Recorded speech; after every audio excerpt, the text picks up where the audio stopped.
Lord Tremendous here. Got another battle report here for you. This is a 2,500 point battle.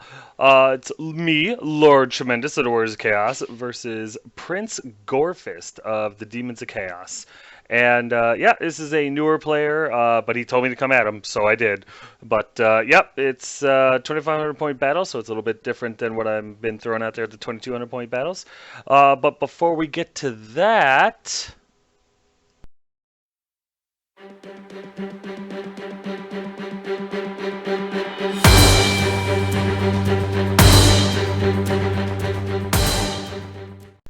That's right. It is time to announce my first ever winner of the contest in order to get the free admission to the Redstone Rumble. That's right. It's been, what, 10, 20, 25 battle reports. So I went through all of the comments section on all of the battle reports since I've been putting up this contest reminder. And I've compiled everything and I went over all the names for all the different units that you guys submitted, whether you could participate in the tournament or not. And me and my wife narrowed it down. I actually like some of the names so much that I decided, even though they couldn't be, even though not everybody could be the winner, I decided that I was still going to use them for my units because I thought that the names were either really, really clever, really, really funny, or somewhere in between, and I just liked them. So I decided that's what the units are going to be called now. So I appreciate everybody. Thank you very much for everybody who threw in a comment and tried to name one of my units. I really do appreciate it. This right here is a list of the honorable mentions. These are the ones that didn't win, but were good enough to get an honorable mention. And that's not trying to say if your name wasn't on here or if your name wasn't picked that it was awful or anything like that. It was just unfortunately for you, some of the other unit names really caught my attention and I liked them better. Sorry, I never said it was going to be fair because, you know, it's opinion based. So you may disagree with some of these, and that's totally fine.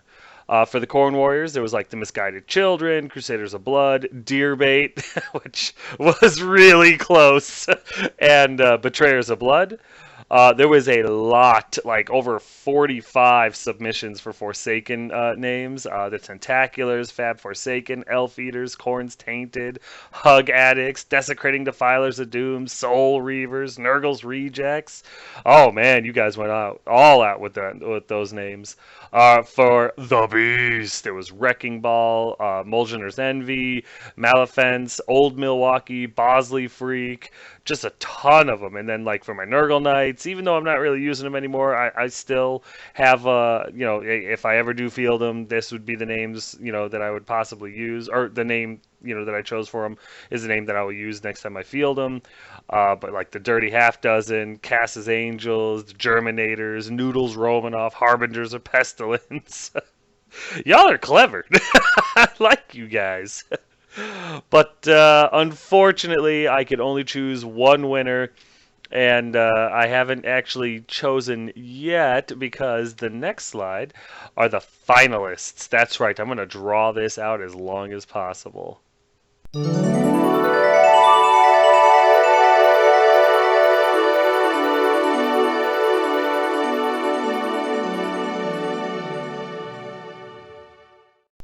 These are the finalists. These are the ones that I liked so much, me and my wife liked so much, that these are the new names for these particular units whenever I field them.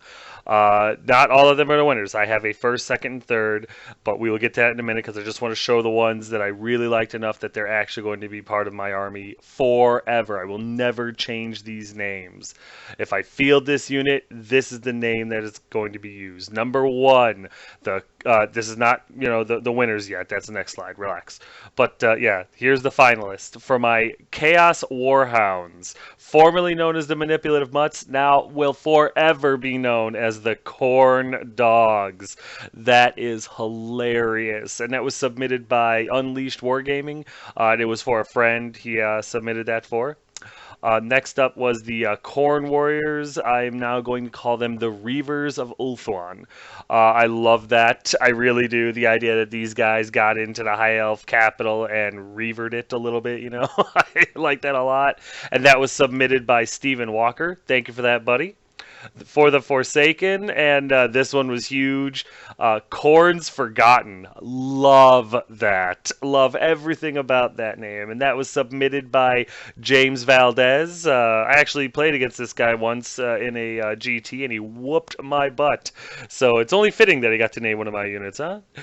For the Beast, Snuffleupagus, submitted by, and if I butcher this name, I apologize, Sarid when Bloodavid, or what? I'm sorry, buddy. I love the name. I can't pronounce yours because I'm terrible with words.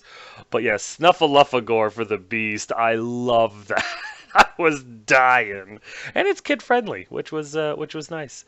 For the Skull Crushers, when I might not field them for a little bit, but you know me, I'm fickle as Zinch, so I will field them on and off again. But whenever I do, they will be known as the Stooges of Corn.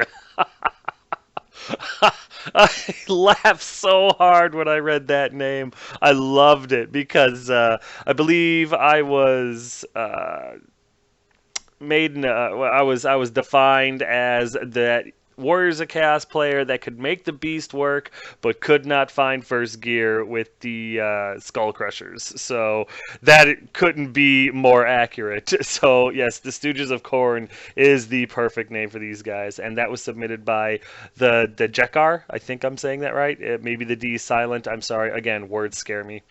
And then last but not least, is for my Nurgle Knights was the Blighted Blades, also submitted by James Valdez. Hey, I told you guys you could submit as many times as you want. You just had to impress me. And this one, while the Nurgle Knights, it was very close. In the end, the wife finally made the final decision, and she said the Blighted Blades for the Nurgle Knights really worked out. She liked the way it rolled off the tongue. So again, James Valdez, excellent job.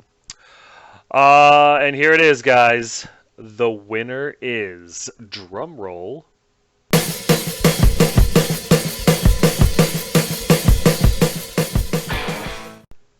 boom! First place is Stephen Walker with the submission of the Reavers of Ulthuan.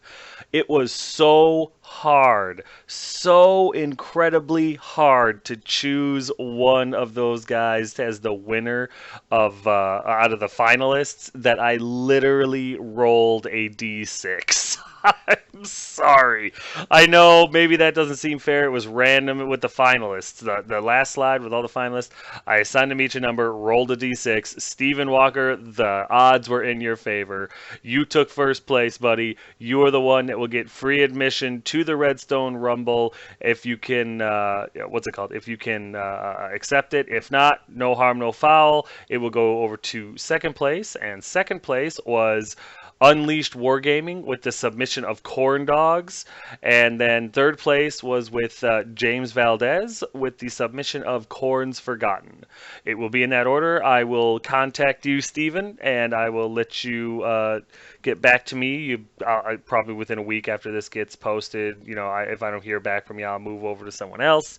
But if you can't accept it for whatever reason, then Unleashed Wargaming for his friend will get the submission, and if for some reason he can't accept it, James Valdez will get it, and if for some reason he can't get it, then, well, you know what, Zinch is just playing with my emotions, and we will figure it out from there.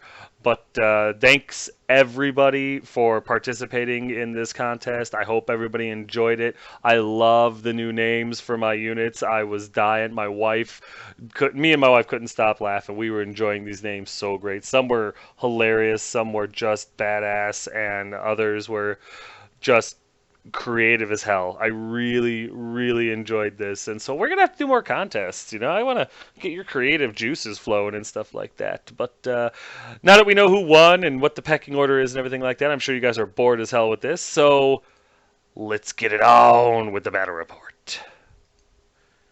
This is my list, and it's my 2,500 point list. It hasn't been changed too much yet, but after this game, I changed it a lot.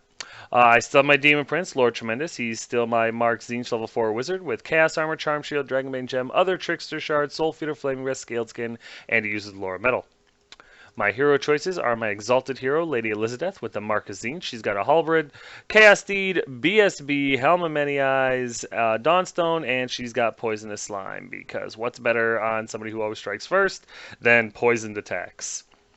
And then my final exalted hero is Catastrophe with the Mark of Tzeentch, a demonic mount, halberd, shield, talisman of preservation, and a third eye of Tzeentch. And yeah, you know him, you love him. He's basically my mini Hortense. He's my unkillable guy that searches for either chaff or war machines. My core choices are my 5 Chaos Warhounds, the Corn Dogs, my 18 by unit of Chaos Warriors, the Reavers of Ulthuan, you like it? They've got Mark Corn, Halberds, full command, and a Banner of Rage. And then I've got my unit of 17 Forsaken, Corns Forgotten, with Mark Corn, because Forsaken aren't real big on taking gear. Go figure, huh? You know, all the claws and the little pinchers and stuff like that. You'd suppose they'd be more into carrying stuff, but no, they're not. They're really not. My special choice consists of 5 Chaos Knights, Elizabeth's Honor Guard, and they've got the Mark of Tzeentch, they've got Ensorcelled Weapons, Band of Musician, and a Standard of Discipline. And my rare choice, which consists of 3 Skull Crushers, the Stooges of Khorne, Banner Musician, Lances, and the Banner of Eternal Flame, and the one, the only, Snuffleupagon, my Mutalith Vortex.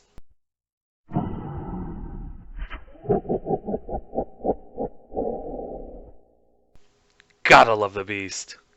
My opponent's list is as follows. He has a Demon Prince with the Mark of Khorne. He got a greater gift on him, and he ended up rolling the Unholy Sacrifice result, which sucks because he has a mostly Khorne army. I think there's 1 unit of Plague Bears in this list, and that's it.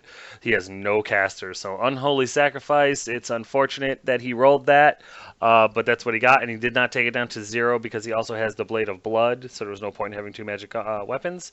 Then he has Chaos Armor and Wings, and just in case you don't know what Unholy Sacrifice is, the model that has this can give up D3 wounds to generate D3 plus 1 power dice.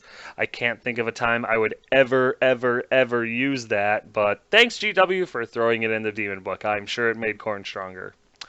Anyway, his hero choices were Skull Taker, Karanak, the Hound of Vengeance, and a Herald of Khorne BSB with the War Banner.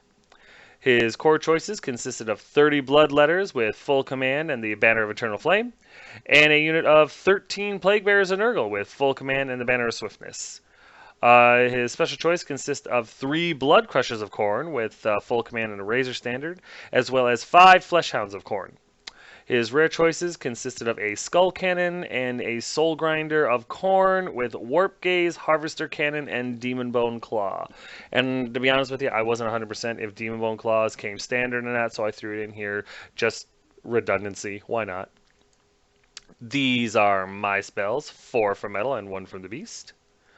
And since my opponent has no casters whatsoever, we go straight into deployment. And now I gotta tell you, real quick background. Before we played this game, I've been talking to this guy, real cool guy. He's a newer player, but he's picking it up really fast. Fun opponent to play against. But he had a Khorne list, an all Khorne list with just a little bit of Nurgle for color, maybe, on a scent. I don't know. But he told me about this list that was all Khorne except for 1 unit, and he had no casters. And I tried to tell him, at least bring magic resistance, bring some sort of magic defense. It's very, very needed, especially when you're up against a level 4 caster, as you will be in our game. And he said he wanted to try it. He said he wanted me to come at him full throttle, and he didn't seem concerned about it. He said, hey, if it doesn't work out, I can always change the list up. Got to give respect for that, right? So I did. From left to right there, I've got my BSB, or I'm sorry, I've got Catastrophe and my Demon Prince over to the left there. And the idea behind that was he had his Skull Cannon over there. I wanted to send Catastrophe after the Skull Cannon, and I wanted my Demon Prince over there to try to get Searing Doom off on his Soul Grinder to cause as much damage to that sucker as I could before I had to get into combat with it, because those things scare the hell out of me. As for his Skull Cannon, I wasn't worried about it because I know it's flaming attacks, and my Demon Prince has a 2-up ward save against all flaming attacks, and I get to reroll 1s because of being Tzeentch. So bring the stupid cannon on. I hope he did shoot at my damn Demon Prince. Meanwhile, Catastrophe gets up there, hits it in the flank, or God, let it happen, the rear, and he destroys it. Other than that, my Skull Crushers, my Forsaken, and my Knights in the middle there, left, middle, whatever, they were going to go deal with the Plague Bears and with the what are they? The Flesh Hounds, just simply because I knew they could deal with them.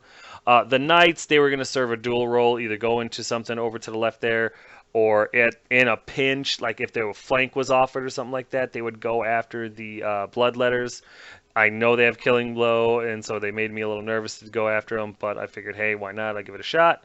My Corn Warriors, they were my chosen to go after the Bloodletters, just simply because I know Killing Blow sucks, but they only got a 4-up armor anyway, so might as well give it a shot. The Beast was going to try to distract his Blood Crushers, and the Dogs were also going. They were a throwaway unit to give to the Blood Crushers to just keep him out of the fight, while the Beast hammered him with his Toughness spell, and was just hoping to crush them or destroy their stats in a negative way for him.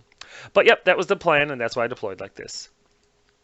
Here's my opponent's right flank, which consists of his Skull Cannon and his Soul Grinder. Here's his center from left to right. There are his Plague Bearers, his Flesh Hounds, and his big old unit of Bloodletters, and I believe Skull Taker and his BSB is in that unit. And here's his left flank, which consists of his Demon Prince General and his Bloodletters. Karnak is in this list. He's an ambusher. He comes on in later turn. Here's my right flank, which consists of my Dogs and the Beast. Here's my center, which consists of my Corn Warriors and my Knights with Lady Elizabeth. And my left flank, from left to right, there's Catastrophe, there's Lord Tremendous, there's my Skull Crushers, the Stooges! Love that. And Corn's Forgotten, my Forsaken. I really like these new names. Sorry, I'm geeking out. Here's top one after movement, and I didn't get to go first. That's okay, though. I've been going first a lot lately, so I was due to start going second. But he does what Corn does, and he came straight forward. Gotta respect the old, hey, let's max move forward thing. Shows no fear, and I'm okay with that because I play Words of Chaos. If I'm not in close combat, I'm not winning. His magic phase doesn't exist. His shooting phase is negated. He does end up shooting his cannon at my Skull Crushers and rolls a 1 to wound. And his Soul Reaver fires the Warp Gaze thing at my Demon Prince, and I Charm Shield it. So there was that. Like I said, so since nothing else happens, we go straight into bottom of one after movement. And hey, I'm not going to turn down free, charges if I can get them. My Forsaken charge into his Flesh Hounds, my Skull Crushers charge into his Plague Bearers, my Knights, my Corn Warriors, and my Beasts kind of hang back a little bit just to see where he's going. The Dogs run up to sacrifice themselves to the Blood Crushers. The Beasts position themselves to get them with his spell. Meanwhile, my Demon Prince, I put him in the forest, and I did that because his Demon Prince came over a lot towards my Demon Prince during his movement phase, which I didn't expect. And I know that demons can't take the Dragonbane Gem or the Dragon Helm, which means Searing Doom is very viable against one if they've got Chaos Armor on. Since that's not Magic Gear, I asked, he said he had Chaos Armor, so I'm thinking a 4-up to wound him with no armor save. I'm going to take that shot.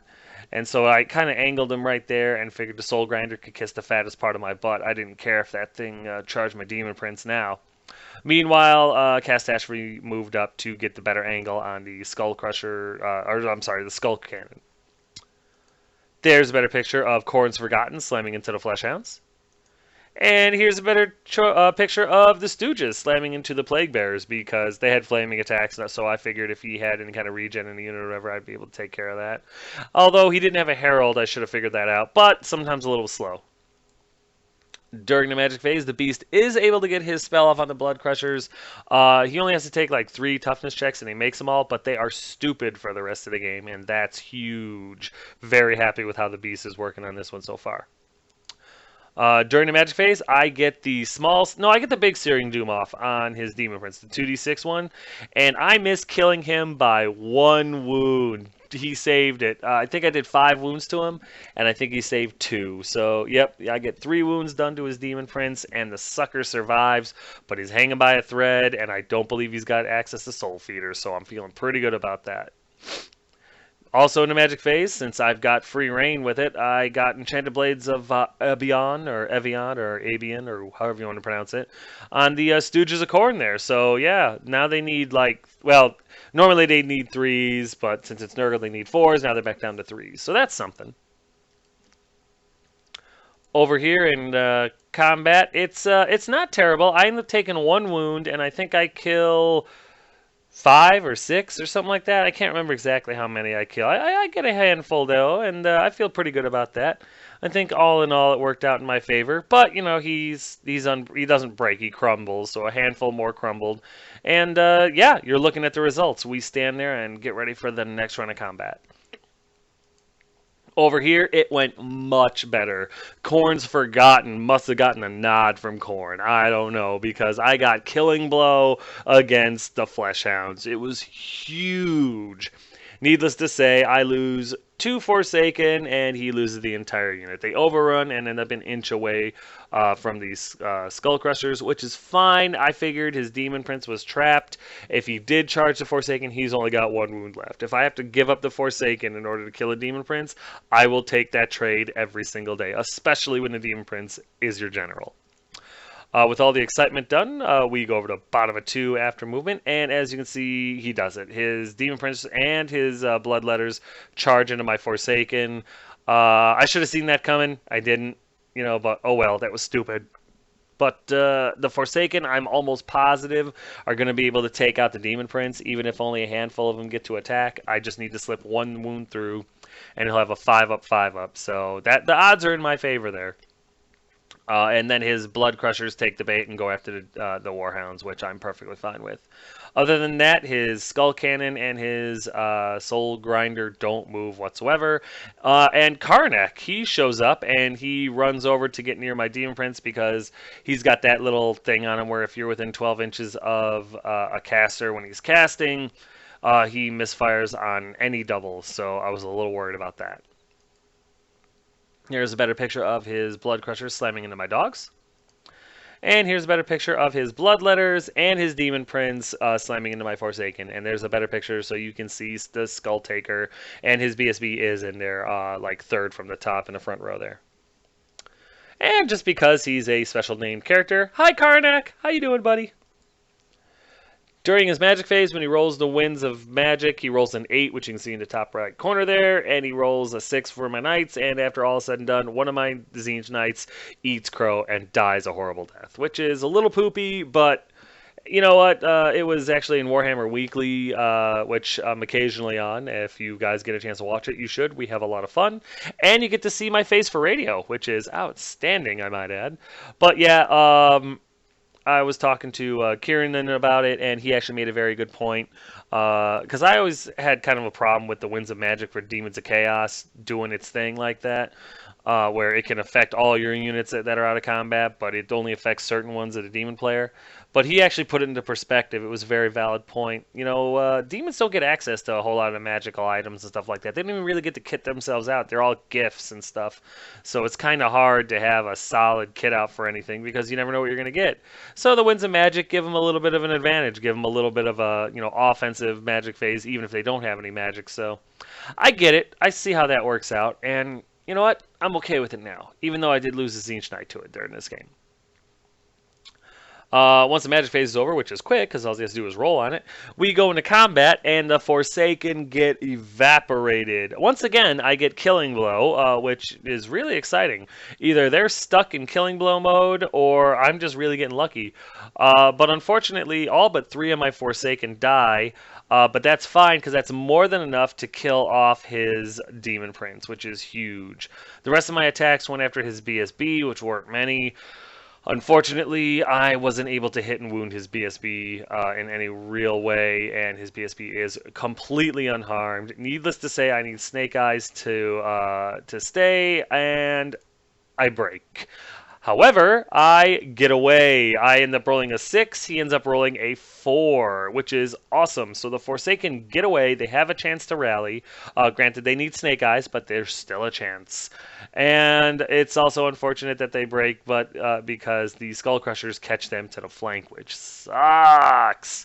But if anybody can take a charge to the flank from Bloodletters, it would be Skull Takers, right? Or Skull Crushers, sorry. So we go into this combat, and the Crushers actually do pretty well, all things considered. They take out a a handful of the plague bearers. They weather all but 3 wounds from the bloodletters. I think I'm able to take out his BSB in this round of combat. I'm not 100% on that, but I'm almost positive that I kill his BSB here, which is great because now he's got no general and he's got no rerolls. So that's cool. And all I had to do is sacrifice my Forsaken and my Skull Crushers. What can you do? But, yep, we end up doing that, and needless to say, I lose his combat by a boatload. I need like a 3 to stay. I do not roll a 3. I break. The Bloodletters do not pursue, but the Plague Bearers do, and the Skull Crushers actually do get away. The banner explodes, but the one Skull Crusher gets away. So that's a really actually just a bonus, and so I was very happy about that. But that's pretty much it there. And then we go over here to the Blood Crusher versus the Warhounds combat, and poof. The dogs get evaporated so fast there's not even a mist. It was awful. So with the trauma, we go to bottom of 2 after movement. And go figure, getting my butt kicked in that last close combat phase really motivated my army. My Demon Prince charges out of the woods into the Bloodletters and actually makes it. My Corn Warriors make a charge. They needed a 4 to hit them, and they actually made a charge into the flank of the Bloodletters, which was absolutely huge. Sorry about that. And then the Beast runs over to try to deal with his Bloodletters a little bit, keep on harassing them a little bit, and Catastrophe charges into the flank of the Skull Cannon because he can. Meanwhile, my Forsaken and my Skull Crusher fail to rally and continue to flee. In fact, my Forsaken needed Snake Eyes, and they didn't roll anywhere close to that, ended up running like another 6 inches, 8 inches.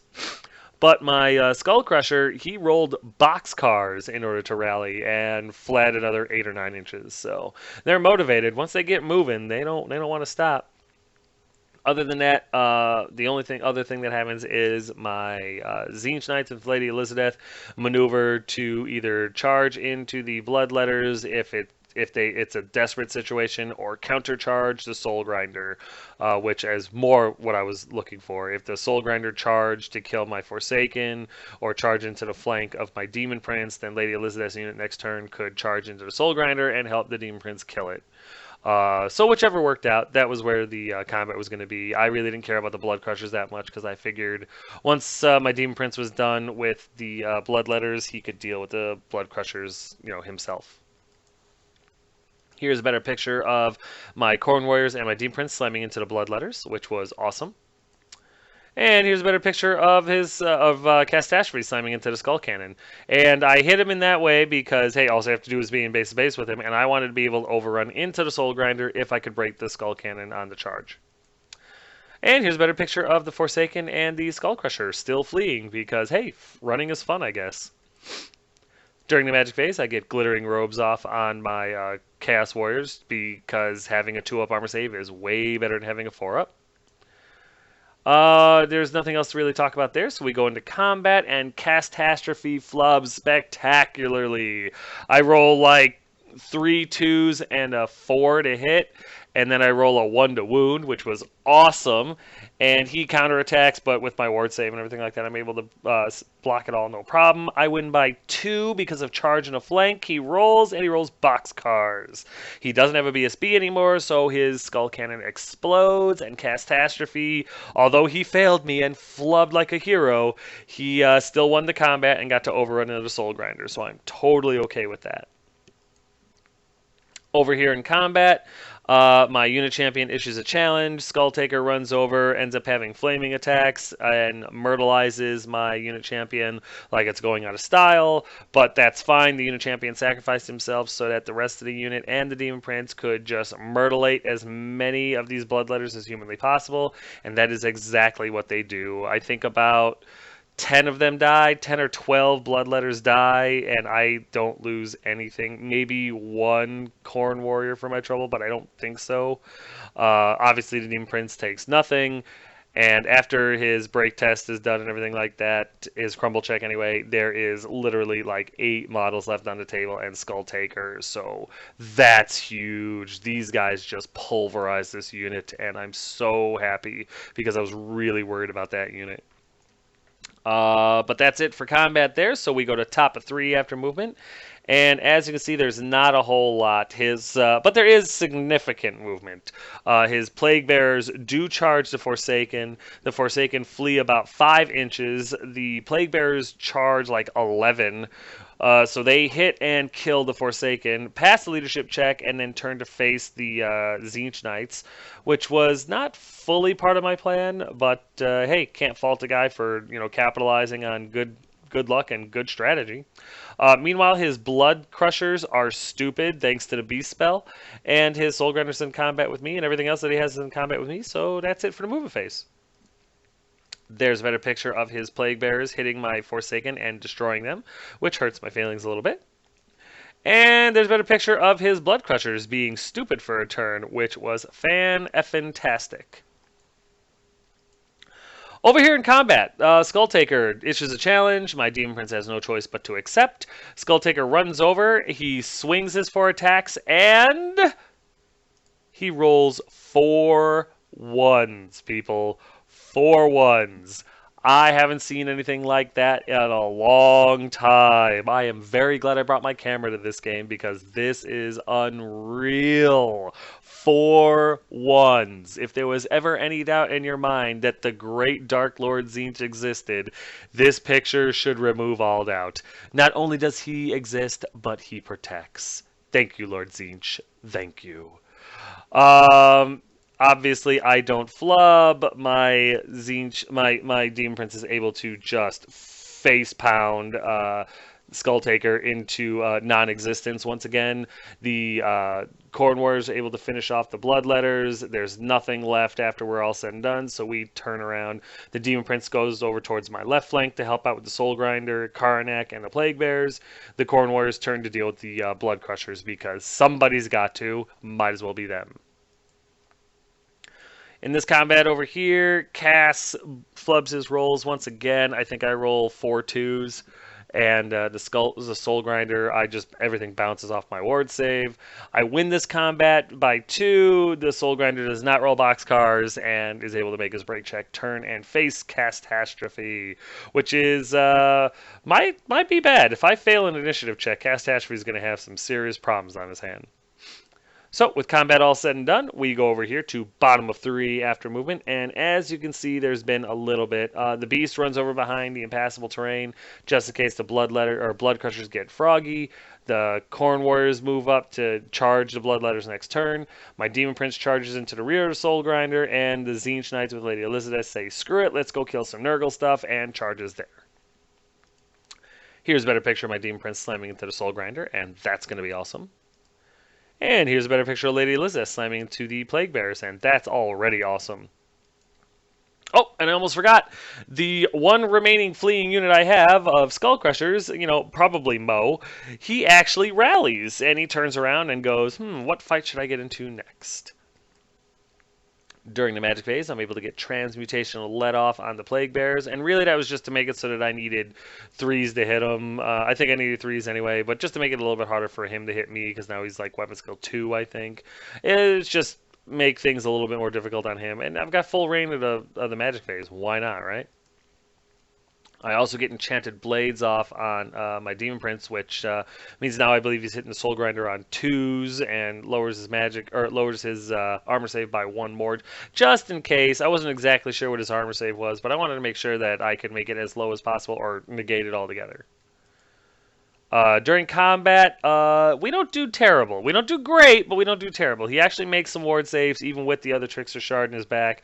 But I put 2 wounds on the Soul Grinder, but with 2 wounds, charge, and a rear to nothing, he does not make his break check. I think he rolls like an 8 or something like that. Does not make his break check, takes a bunch of wounds, and dies. Over here in combat, after all is said and done, I kill all but 2 of his Nurgle Plague Bearers. He does nothing back to me. Go figure. Basically after after combat res and everything is worked out and he rolls, he's got 2 Plague Bearers left and that's it. So, with combat all settled, we go to top of 4 after movement, and for the most part, Karnak just kind of moves up towards the Demon Prince, and the Blood Crushers that aren't stupid this round turn to face the Corn Warriors and the Beast, who are obviously going to charge him next turn.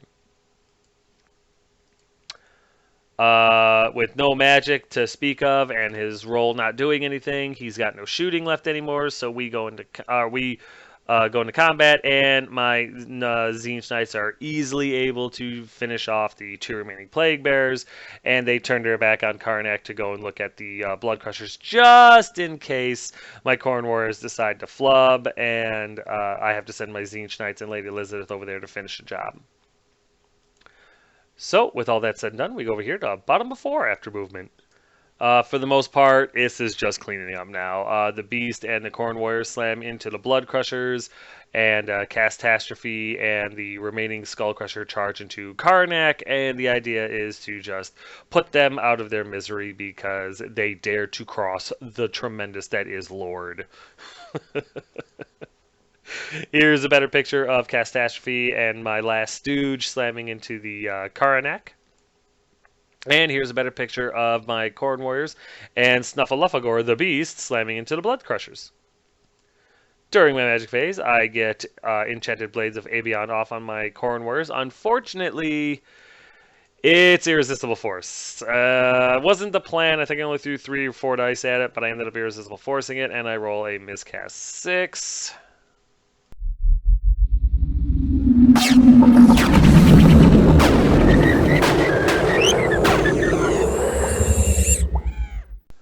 Which, I won't lie, made me pucker like you're at the proctologist's office. You know what I mean?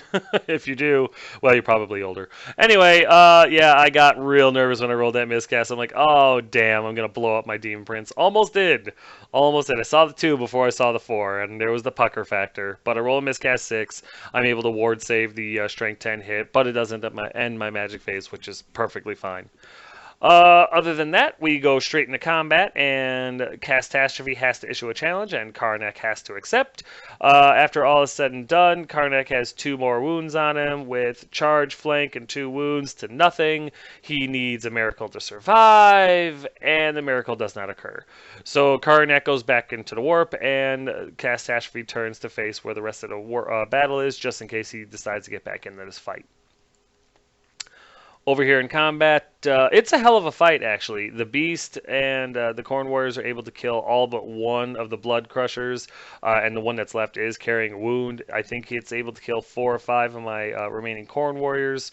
When all is said and done, he ends up losing combat, and the last guy goes poof, which is awesome because that's the end of the game.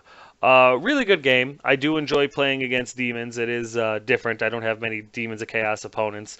But a very, unfortunately, magic defense light list, which is very dangerous when you run into a level 4 caster, especially a Lore of Tzeentch or a Tzeentch caster.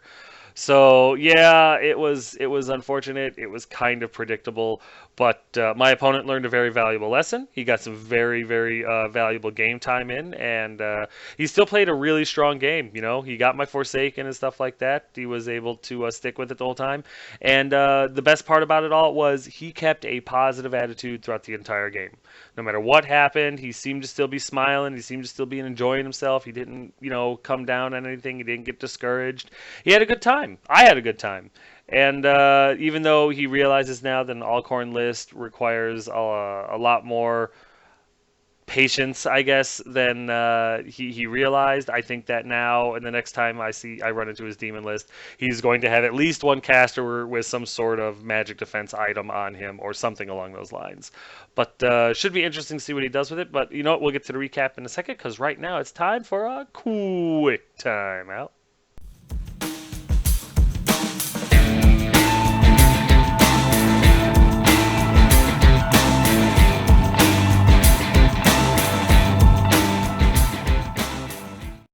Token time, everybody. Tokens. Check them out. All the tokens you could need for anything that you could possibly play. Warhammer 40k, Infinity, Magic the Gathering, Yu-Gi-Oh!, Pokemon, Infinity, Malifaux, whatever you need tokens for, Token Gal can make the tokens. They're dirt cheap, guys. No more than $8 for a set, but they're solid gold quality. I mean, these are glass beads. They magnify the picture and the words. You've got wound counters. You've got status effects. You've got spell effects. +1 toughness, -1 strength. You know, whatever you need. It's got all. She's got all the magic lores. She's got everything you need for any system that you play. She's got a email address you can send and be like, hey, I'm looking for this. And now she has a website. It's there at the bottom. I'm not going to bother reading it off because if you can't read, what the hell are you doing on the internet? Just seriously, though, check her out. Check out her website. Order yourself some tokens. It's totally worth it. You won't regret it.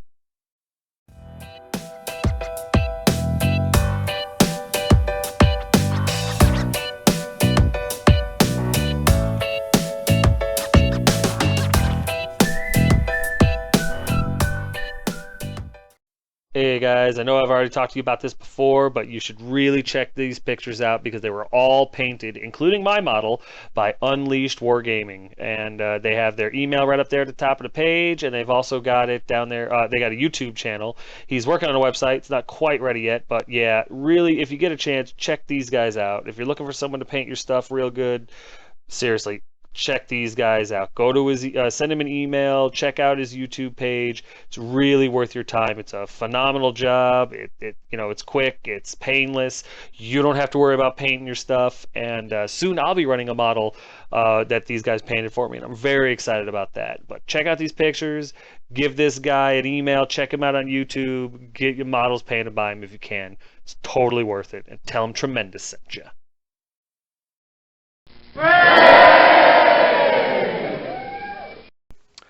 So, yeah, I don't know if you could tell or not, but it was a victory for Lord Tremendous. Yay! I ended up tabling my opponent, and I believe it was the bottom of 4. Again, it should have been a practice game, but he said he was ready for me to come all out at him, and for the most part, it was still a very enjoyable game, still very fun. We both had a good time laughing and stuff like that during the game. But I think he really learned a valuable lesson on caster defense. You know, magic defense is so required. So yep. In the end, I ended up losing my Warhounds and my Forsaken, and the Demons of Chaos lost everything. Like I said before, my opponent and I did talk before the game about the no caster list, and now he does put casters in his list. According to a text I got during making this, he actually puts 3 casters in his new list. So that's huge. I'm glad that he learned that. And so the next time I face off against him, which should be in a few days now, I'm sure it'll be a much closer game if he doesn't just kick my butt altogether. Skull Taker flubbing those attacks. 4 ones, people. Can you effing believe it? 4 ones against my Demon Prince. That was incredible. Thank you, Dark Lord Zinch. I am forever in your debt. Having full run of the magic phase was actually amazing. I can't ever think of a time where I've run into a list that didn't have any kind of magic defense or anything like that, especially with a level 4 caster at my disposal. So that was actually kind of cool. And it also, if it taught my opponent a lesson, but it also taught me I always have to have some sort of magic defense. It was just, oof, that was too easy to magic phase. When his Skull Cannon rolled that 12 on his break check and died, that was insane. After Catastrophe flubbed like that, I figured I was going to be ended up in combat with that Skull Cannon for at least another turn, if not 2 or 3. And then he rolls boxcars for his break check, and it just explodes. I mean, it could have just as easily been Snake Eyes, but oh, wow, that's rough. The demon players, man, gotta respect them. They have some real handicaps to get over with stuff like that. But all in all, this is a very good game. This is a very promising opponent. I'm really enjoying playing against him. It was fun playing against a demon army for a change, and I'm really looking forward to the rematch. I'm really looking forward to seeing how he develops as a gamer or as a player of Warhammer and stuff like that. So really, I've got high expectations for this guy. You watch, in a month, he's going to be mopping the floor with me. But yeah, guys, that's going to do it for this battle report number 129. We're coming along quite nicely. And again, this was also the one where we finally decided or found out who was going to be the winner of my contest. I hope you guys enjoyed it. If you have any ideas for contests in the future or prizes or anything like that, go ahead and throw it in the comments section below. That'd be cool. Maybe I'll do it. Maybe I'll consider it. Maybe I'll openly mock you for giving me the idea. Who knows? It's a gamble. It's a gamble. No risk, no reward, right? But I do appreciate everything you guys do for me. I wouldn't be able to do these with as much fun if it wasn't for you guys with your feedback and your participation. So thank you once again. But as always, if you feel like it, put any questions, comments, concerns, or complaints in the comment section below. And as always, guys, thank you.